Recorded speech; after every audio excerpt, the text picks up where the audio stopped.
आजसू को मिली 10 सीटों का पोस्टमार्टम।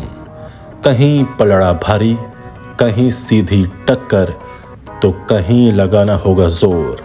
फाइट आसान नहीं है, सुदेश महतो को पूरी शक्ति झोंकने की जरूरत है। नमस्कार, आजाद सिपाही विशेष में आपका स्वागत है। मैं हूं राकेश सिंह। झारखंड विधानसभा चुनाव रोचक होता जा रहा है। एनडीए ने अपना सीट शेयरिंग का फॉर्मूला जनता के सामने जारी कर दिया है। भाजपा ने 66 सीटों पर अपने प्रत्याशियों के नाम भी जारी कर दिए हैं। नेताओं ने पाला बदलना भी शुरू कर दिया है। जैसे ही उन्हें पता चला कि उन्हें इस बार टिकट नहीं मिलेगा, उन्होंने झट पाला बदल लिया। राजनीतिक महत्वाकांक्षा ही एक ऐसी आकांक्षा है जहां विचारधारा को कूड़े के डब्बे में डाल दिया जाता है, लेकिन यह सब नेताओं पर लागू नहीं होता। आज भी कई ऐसे नेता हैं जो पार्टी की मजबूत रीढ़ हैं, जिनके लिए पार्टी की विचारधारा ही मायने रखती है। चाहे कुछ भी हो, वे पार्टी के खिलाफ नहीं जाते, क्योंकि उन्हें पता है कि उन्होंने भी पार्टी के लिए पसीना बहाया है। दल बदलुओं के लिए यह नियम लागू नहीं होता। झारखंड में एनडीए की सीट शेयरिंग के हिसाब से भाजपा को 68 सीटें, आजसू को 10 सीटें यानी डबल डिजिट, जदयू को 2 सीटें और 1 सीट लोजपा रामविलास के हिस्से आई है। भाजपा ने 66 सीटों पर अपने उम्मीदवारों के नाम जारी कर दिए हैं, सिर्फ बरहेट और टुंडी को छोड़कर। 2014 और 2019 के समीकरणों में बहुत अंतर था। 2014 में मोदी की आंधी थी, तो 2019 में एंटी रघुवर माहौल हो गया था। 2019 में भाजपा आजसू ने अलग अलग चुनाव लड़ा था, जिसका डायरेक्ट असर 20 से अधिक सीटों पर पड़ा था। लेकिन इस विधानसभा चुनाव में भाजपा आजसू एनडीए का हिस्सा है। इस बार समीकरण और माहौल भी बहुत हद तक अलग है, लेकिन इस बार आजसू के लिए जयराम महतो भी फ्रंट खोले हुए हैं। इस विशेष कड़ी में हम बात करेंगे जो सीटें आजसू के खाते में गई हैं, उनका 2014 और 2019 में क्या हाल था और 2024 में क्या स्थिति हो सकती है। इसे बता रहे हैं आजाद सिपाही के विशेष संवाददाता राकेश सिंह। 2024 के विधानसभा चुनाव का गणित अगर समझना है तो 2014 और 2019 के विधानसभा चुनाव परिणामों को टटोलने की भी जरूरत है। 2014 में मोदी लहर थी, देश परिवर्तन की मांग कर रहा था। उस लिहाज से झारखंड में भी भाजपा की आंधी चली थी। जब 2014 के विधानसभा चुनाव का परिणाम आया तो भाजपा को 37 सीटें आई थीं, यानी 2009 के मुकाबले 19 सीटें ज़्यादा, और आजसू को 5। 2009 में भी आजसू के पाले में 5 सीटें ही थीं। वहीं झारखंड मुक्ति मोर्चा को 19 सीटें यानी 1 सीट अधिक, तो बाबूलाल मरांडी की जेवीएम को 8 सीटें, 3 सीट कम, तो कांग्रेस को 6 सीटें, 8 सीटें कम। राजद का तो नामो निशान मिट गया था। लेकिन 2019 में भी एक आंधी आई, एंटी रघुवर आंधी, जिसका डायरेक्ट फायदा हेमंत सोरेन को हो गया। साथ ही कांग्रेस को भी रबड़ी का स्वाद चखने को मिल गया। घसीटते घसीटते राजद को भी एक चुटकी मेवा मिल ही गया। इस चुनाव में जेएमएम को 30 सीटें मिली, यानी 11 सीटें की डायरेक्ट बढ़ोतरी। कांग्रेस को 16 सीटें मिली, यानी 10 सीटों का इजाफा। यह तो कांग्रेस ने कभी सपने में भी नहीं सोचा था कि 2009 वाली कहानी लगभग फिर से वह दोहरा पाएगी। 2009 में उसने 14 सीटें जीती थी। 2019 में 2 ज़्यादा सीटें उसकी झोली में आ गई और राजद को 1 सीट से संतुष्ट होना पड़ा। वहीं भाजपा के खाते में 25 सीटें, आजसू के खाते में 2 सीटें आईं। जेवीएम भी 3 सीट जीतने में सफल हो पाया। भाजपा का ऐसा हश्र क्यों हुआ, यह सबको पता है। भाजपा आजसू की कड़वाहट ने भी 2014 के एनडीए सरकार को सत्ता से बेदखल कर दिया। बाकी रही सही कसर सरयू रघुवर एपिसोड ने निकाल दी थी। उस वक्त भाजपा की कहानी एक व्यक्ति के इर्द गिर्द ही घूम रही थी, जो भाजपा की हार का प्रमुख कारण बनी। खैर, इसकी जड़ में जाने की जरूरत नहीं है। अब हालात 2019 वाले नहीं हैं, लेकिन 2019 के घटनाक्रमों की छाप अभी भी भाजपा को कचोटती है। आइए एनडीए फॉर्मूले में आजसू को जो सीटें मिली हैं उसका पोस्टमार्टम करते हैं। सबसे पहले सिल्ली की बात की जाए तो जेएमएम प्रत्याशी अमित महतो को 2014 में 79,747 वोट मिले थे। वहीं दूसरे स्थान पर रहे आजसू सुप्रीमो सुदेश महतो को 50,007 वोट मिले थे। वहीं 2019 के विधानसभा चुनाव में आजसू सुप्रीमो सुदेश महतो को 83,700 वोट मिले थे और दूसरे स्थान पर जेएमएम की सीमा देवी को 63,505 वोट मिले थे। 2014 में सुदेश महतो अमित महतो से 29,740 वोट से हार गए थे। उसके बाद एक आपराधिक मामले में अमित महतो को सजा के बाद इस सीट पर उपचुनाव हुआ, जिसमें अमित महतो की पत्नी सीमा महतो ने सुदेश महतो को हरा दिया था। लेकिन 2019 में सुदेश महतो ने कमबैक किया। उन्होंने जेएमएम प्रत्याशी सीमा देवी को 20,195 वोट से हराया। 2019 विधानसभा चुनाव में भाजपा ने सिल्ली विधानसभा सीट से अपना प्रत्याशी नहीं दिया था, लेकिन सिल्ली में इस बार जयराम महतो की पार्टी जेएलकेएम ने भी अपना उम्मीदवार तय कर दिया है। देवेंद्रनाथ महतो जेएलकेएम के टिकट से यहां चुनाव लड़ेंगे। सिल्ली की फाइट इस बार दिलचस्प होने की उम्मीद है। अमित महतो ने भी झामुमो का दामन थाम लिया है। सोचिए, एक तरफ सुदेश, दूसरी तरफ जयराम की पार्टी और तीसरी तरफ जेएमएम का उम्मीदवार। क्या होगा समझा जा सकता है। इस खिचड़ी में किसे मिलेगा चावल, किसे दाल और किसे सब्जी, देखने वाली बात होगी। लेकिन सुदेश महतो भी कच्चे खिलाड़ी नहीं हैं। वह सिल्ली को बेहतर तरीके से समझते हैं। यह त्रिकोणीय मुकाबला होने की उम्मीद है। त्रिकोणीय मुकाबला होने से सुदेश महतो और आजसू काफी आशान्वित हैं। रामगढ़ मेल पर लगेगा ब्रेक या सिग्नल रहेगा ग्रीन। रामगढ़ की बात करें तो 2014 में आजसू के चंद्र प्रकाश चौधरी को 98,987 वोट मिले थे। वहीं दूसरे स्थान पर कांग्रेस के शहजादा अनवर को 45,169 वोट मिले थे। वहीं 2019 में कांग्रेस की ममता देवी को 99,944 वोट मिले थे और दूसरे स्थान पर आजसू की प्रत्याशी सुनीता चौधरी, जो चंद्र प्रकाश चौधरी की पत्नी हैं, उन्हें 71,226 वोट मिले थे। रामगढ़ विधानसभा पर फिलहाल आजसू का कब्जा है। 2023 में हुए उपचुनाव में चंद्र प्रकाश चौधरी की पत्नी और आजसू की उम्मीदवार सुनीता चौधरी ने कांग्रेस प्रत्याशी बजरंग महतो को 16,000 से अधिक मतों से हराया था। 2014 में चंद्र प्रकाश चौधरी ने कांग्रेस के शहजादा अनवर को 53,818 मतों से हराया था। वहीं 2019 में कांग्रेस प्रत्याशी ममता देवी ने आजसू प्रत्याशी सुनीता चौधरी को 28,718 वोटों से हरा दिया था। सीपी चौधरी तब गिरिडीह से संसद में चले गए थे। उनकी जगह उनकी पत्नी सुनीता चौधरी ने चुनाव लड़ा था। यहाँ तीसरे नंबर की पार्टी भाजपा थी। उसे कुल 31,874 वोट मिले थे। उस चुनाव में भाजपा और आजसू ने अलग अलग चुनाव लड़ा था। अब भाजपा आजसू एक साथ चुनाव लड़ रहे हैं, तो समझा जा सकता है कि किसका पलड़ा यहाँ भारी है। लेकिन यहाँ गौर करने वाली बात यह है कि जयराम महतो की पार्टी ने अभी तक अपना उम्मीदवार नहीं दिया है, जबकि तीसरी लिस्ट भी जयराम ने जारी कर दी है। अब देखना होगा कि जयराम यहाँ अपना उम्मीदवार उतारते हैं या नहीं। गोमिया में भारी केला। गोमिया की बात करें तो 2014 में जेएमएम के योगेंद्र प्रसाद को 97,799 वोट मिले थे। वहीं दूसरे स्थान पर भाजपा के माधवलाल सिंह को 60,285 वोट मिले थे। वहीं 2019 में आजसू के लंबोदर महतो को 71,859 वोट मिले थे।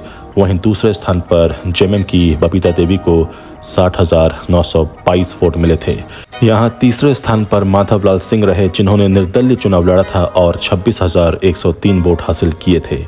2014 में जेएमएम प्रत्याशी योगेंद्र प्रसाद ने भाजपा प्रत्याशी माधवलाल सिंह को 37,514 मतों से हराया था। कांग्रेस तीसरे नंबर पर थी। उसे कुल 3,828 मत मिले थे। वहीं 2019 में आजसू पार्टी के लंबोदर महतो ने जेएमएम की बबीता देवी को 10,937 मतों से हराया था। वहीं भाजपा ने माधवलाल का टिकट काट लक्ष्मण कुमार को दे दिया था, जिन्हें कुल 18,011 मत मिले थे और चौथे नंबर पर रहे थे। इस समीकरण को 2024 के परिदृश्य में देखा जाए तो आजसू का पलड़ा स्वाभाविक तौर पर भारी दिखता है, क्योंकि इस बार आजसू एनडीए का भी हिस्सा है। ईचागढ़ में किसकी इच्छा होगी पूरी। ईचागढ़ की बात करें तो 2014 में भाजपा के साधु चरण महतो ने जेएमएम की सविता महतो को 42,250 मतों से हराया था। यहाँ तीसरे स्थान पर जेवीएम के अरविंद कुमार सिंह उर्फ मलखान सिंह रहे थे। उन्हें कुल 28,999 वोट मिले थे। कांग्रेस 12,510 वोट लाकर चौथे स्थान पर रही। वहीं 2019 की बात करें तो सबिता महतो को कुल 57,546 वोट मिले थे। वहीं आजसू के हरेलाल महतो को 38,836 वोट और भाजपा के साधु चरण महतो को 38,485 वोट मिले थे। जेएमएम ने आजसू प्रत्याशी को 18,710 वोटों से हराया था। वहीं अरविंद सिंह उर्फ मलखान सिंह निर्दलीय चुनाव लड़े थे और 32,206 वोट लाए थे। अगर आजसू और बीजेपी के वोटों को जोड़ दिया जाए तो कुल 77,321 वोट होते हैं, यानी जेएमएम उम्मीदवार से 19,775 ज्यादा। इस बार भाजपा और आजसू साथ हैं। 2019 में दोनों पार्टियों ने अलग अलग चुनाव लड़ा था। अब सबसे अहम खबर जो सामने आ रही है वह है मलखान सिंह की नाराजगी को लेकर। मलखान सिंह के समर्थकों की मांग है कि ईचागढ़ सीट भाजपा के कोटे में आए और मलखान सिंह वहां से प्रत्याशी बनाए जाएं। और अगर मलखान सिंह की महत्वाकांक्षा हिलोरे मारने लगी तो यहां एनडीए को परेशानी हो सकती है। मांडू की मांग। मांडू की बात करें तो 2014 में जेएमएम प्रत्याशी जेपी पटेल को 78,499 मत मिले थे। दूसरे नंबर पर भाजपा प्रत्याशी महेश सिंह को 71,487 आया था। तीसरे स्थान पर जेवीएम को 24,622 वोट आया था। जेएमएम प्रत्याशी ने भाजपा को 7,012 वोटों से हराया था। वहीं 2019 की बात करें तो जेपी पटेल ने भाजपा का दामन थामा और उन्होंने आजसू के प्रत्याशी को 2,062 मतों से हराया था। जेएमएम 44,768 वोट लाकर तीसरे स्थान पर था। भाजपा 49,855 मत हासिल कर पहले स्थान पर रही और आजसू 47,793 मत हासिल कर दूसरे स्थान पर रही। अब जेपी पटेल ने फिर से पाला बदल लिया है। वह कांग्रेस में शामिल हो गए हैं और कांग्रेस के टिकट से लोकसभा का चुनाव लड़ हार चुके हैं। यहां आजसू के साथ जेडीयू के खीरू महतो वाले वोटर्स भी कुछ कमाल कर सकते हैं। चूंकि खीरू महतो को 2014 में जेडीयू के टिकट से 17,436 वोट हासिल हुए थे, यानी 2024 का समीकरण देखा जाए तो यहाँ फाइट टाइट है। अगर भाजपा का वोट आजसू में शिफ्ट होता है, साथ ही जेवीएम वाला हिस्सा आजसू को मिलता है और खीरू महतो थोड़ा बहुत जोर लगाते हैं, तब यहाँ आजसू की दाल गल सकती है। एनडीए को यहाँ अधिक परिश्रम करना पड़ सकता है। जुगसलाई में कौन जलाएगा मशाल। बात जुगसलाई की करें तो 2014 में आजसू प्रत्याशी रामचंद्र सहिस 82,302 वोट लाकर पहले स्थान पर थे। वहीं दूसरे स्थान पर रहे जेएमएम के मंगल कालिंदी को 57,257 वोट हासिल हुआ था। तीसरे स्थान पर कांग्रेस को 42,101 वोट मिले थे। वहीं 2019 में जेएमएम के मंगल कालिंदी को 88,581 वोट मिले थे। भाजपा प्रत्याशी मोचीराम बावरी को 66,647 वोट मिले थे। आजसू के रामचंद्र सहिस को 46,779 वोट मिले थे। यहाँ अगर भाजपा और आजसू के वोटों को जोड़ दिया जाए तो कुल 1,13,426 वोट होते हैं, यानी जेएमएम प्रत्याशी से 24,845 वोट अधिक। वहीं 2024 के समीकरणों को देखा जाए तो यहाँ भी फाइट टाइट तो है, लेकिन आंकड़ों के हिसाब से पलड़ा आजसू की ओर शिफ्ट होता दिखता है, क्योंकि 2019 का राजनीतिक माहौल भी अलग था, अभी का माहौल अलग है। आजसू अगर मेहनत करे और भाजपा का मैक्सिमम वोट ट्रांसफर करा पाए तो उसकी दाल यहाँ गल सकती है। डुमरी में किसकी बजेगी टुकटुकी। बात डुमरी की करें तो 2014 में जेएमएम के जगन्नाथ महतो को 77,984 वोट मिले थे। दूसरे नंबर पर भाजपा के लालचंद महतो को 45,503 वोट मिले थे। वहीं 2019 में जेएमएम के जगन्नाथ महतो को 71,128 वोट मिले थे। आजसू प्रत्याशी यशोदा देवी को 36,840 वोट मिले थे। जगन्नाथ महतो का चेन्नई में इलाज के दौरान 6 अप्रैल 2023 को निधन हो गया था। उसके बाद उनकी पत्नी बेबी देवी को उनकी जगह मंत्री बना दिया गया। मंत्री बनने के बाद उपचुनाव हुआ और उन्होंने जीत हासिल की। छामुमो प्रत्याशी बेबी देवी ने आजसू प्रत्याशी यशोदा देवी को 17,156 मतों से हराया था। अगर 2024 के समीकरण की बात की जाए तो जयराम महतो भी यहां से चुनाव लड़ेंगे, यानी फाइट बिल्कुल टाइट होने वाली है। मत एक तरफा तो जाने वाला नहीं दिखता, लेकिन जयराम की लोकप्रियता भी किसी से छिपी नहीं है। यहां आजसू और जेएमएम को कड़ी चुनौती मिलने की पूरी संभावना है। पाकुड़ को कौन पकड़ेगा। पाकुड़ की बात करें तो 2014 में कांग्रेस प्रत्याशी आलमगीर आलम को 83,338 वोट मिले थे। दूसरे नंबर पर झामुमो के अकील अख्तर को 65,272 वोट मिले थे। तीसरे नंबर पर भाजपा के रंजीत तिवारी को 64,479 वोट मिले थे। वहीं 2019 की बात करें तो कांग्रेस के आलमगीर आलम को 1,28,218 वोट मिले थे। दूसरे नंबर पर भाजपा के वेणी प्रसाद गुप्ता को 63,110 वोट मिले थे। वहीं आजसू के अकील अख्तर को 39,444 वोट मिले थे। अकील अख्तर इससे पहले 2014 में जेएमएम के टिकट पर चुनाव लड़े थे। 2024 की बात की जाए तो आलमगीर आलम फिलहाल जेल में हैं। इंडी गठबंधन किसे टिकट देगी इसका पता नहीं। शायद आलमगीर आलम के पुत्र को टिकट मिलने की संभावना दिखाई पड़ती है। वैसे पाकुड़ में इंडी गठबंधन का किला मजबूत है, लेकिन आजसू भी भाजपा की मदद से इस किले को ढहाने में लगी है। लेकिन यहाँ आजसू को बहुत मेहनत करने की जरूरत है। यह मुश्किल सीट है। लोहरदगा किसे देगा दगा। बात लोहरदगा की करें तो 2014 में आजसू के कमल किशोर भगत को 56,920 वोट मिले थे। दूसरे नंबर पर कांग्रेस के सुखदेव भगत को 56,328 वोट मिले थे। तीसरे नंबर पर जेएमएम प्रत्याशी को 13,510 वोट मिले थे। वहीं 2019 में कांग्रेस के रामेश्वर उरांव को 74,380 वोट मिले थे। दूसरे नंबर पर कांग्रेस से पाला बदलकर भाजपा में आए सुखदेव भगत को 44,230 वोट मिले थे।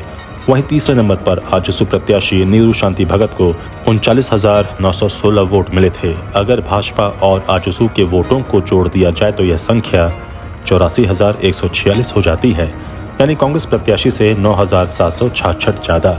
अब 2024 में आजसू को भाजपा वोटरों का कितना साथ मिलता है यह देखने वाली बात होगी, लेकिन यहाँ मुकाबला बेहद कड़क होगा। रामेश्वर उरांव कहीं से भी कच्चे खिलाड़ी नहीं हैं। आजसू को पूरी ताकत झोंकनी पड़ेगी। मनोहरपुर का मन मोहेगा कौन। 2014 में मनोहरपुर विधानसभा में जेएमएम प्रत्याशी जोबा मांझी को 57,558 वोट मिले थे। वहीं दूसरे स्थान पर भाजपा प्रत्याशी गुरुचरण नायक को 40,989 वोट मिले थे। वहीं 2019 में जेएमएम की जोबा मांझी को 50,945 वोट मिले थे। भाजपा के गुरुचरण नायक को 34,936 वोट मिले थे। यहाँ आजसू तीसरे स्थान पर रही थी, जिसे 13,468 वोट मिले थे। 2024 के समीकरण की बात की जाए तो यहाँ जेएमएम मजबूत दिखाई पड़ती है। आजसू और भाजपा को यहाँ पूरी शक्ति झोंकने की जरूरत है। आजाद सिपाही के विशेष में अभी इतना ही। आप हमारे इस YouTube चैनल को जरूर सब्सक्राइब करें और भी अधिक खबरों के लिए पढ़ते रहिए अपना लोकप्रिय दैनिक अखबार आजाद सिपाही। धन्यवाद।